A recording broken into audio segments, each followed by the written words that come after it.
ଆପଣ ଦୀର୍ଘ 5 ବର୍ଷ ସେବା କରିଥିଲେ ଏବଂ ଗୋଟା ସ୍କୁଲର ଜୀବନ ଅଭିନନ୍ଦନ ମାନେ ଆଉ ଜଣେ ନୂତନ ସଭାପତି କ'ଣ କହିବେ? निश्चित भाव में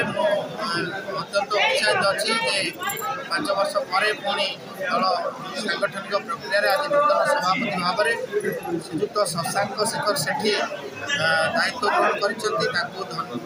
अभिनंदन जनाऊँ शुभेच्छा जनाऊँ आम समस्ते भारतीय जनता पार्टी परिवार सदस्य आम समस्ते मिलमिशिक हाथ टाण कर सी निश्चित भाव में आगामी दिन में ये जो केन्द्रापड़ार राजनीतिक परिवर्तन हम आम ये आदरणीय राष्ट्रीय उपसभापति बैजयंत पंडा केन्द्रापड़ा सांसद भाव निर्वाचित होती जड़े विधायक आम ये जीतु आगामी दिन में आहरी 4टा विधानसभा 5टा जाक विधानसभा आम केमती जीतु तार रणनीति प्रस्तुत हम पंचायत निर्वाचन में विजु जनता दल को पराहत भारतीय जनता पार्टी सब जगह यशस्वी हम तार रणनीति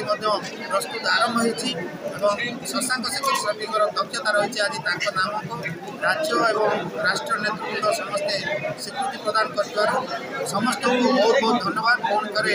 अनेक अनेक शुभेच्छा नूतन सभापति जिला सभापति गोटे मनोनीत होती गुरु दायित्व देखो आम पार्टी कार्य करुँ केवल गोटे दायित्व केवल परिवर्तन हुए साधारण संपादक हुए जो स्पिरिट्रे कम कर सामान स्पिरिट्रे कम हम जो मैंने कम भी करुले से केवल ना परिवर्तन समस्त कम कर समस्त मिसिक कम कर केन्द्रापड़ा भू स्तर पर्यटन कार्यकर्ता जो मजबूत रहे भू स्तर पर्यटन आम कम ठीक ढंग से पहुँच जनसाधारण पाखे बीजेपी ठीक ढंग से पहुँच आगामी दिन में आम सांसद जीतिचु एवं विधायक गोटे जन विधायक आम जीतिचु आगामी दिन में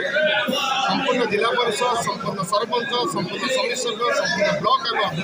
दखल करूँ से लक्ष्य बीजेपी तार कम कार्य चल।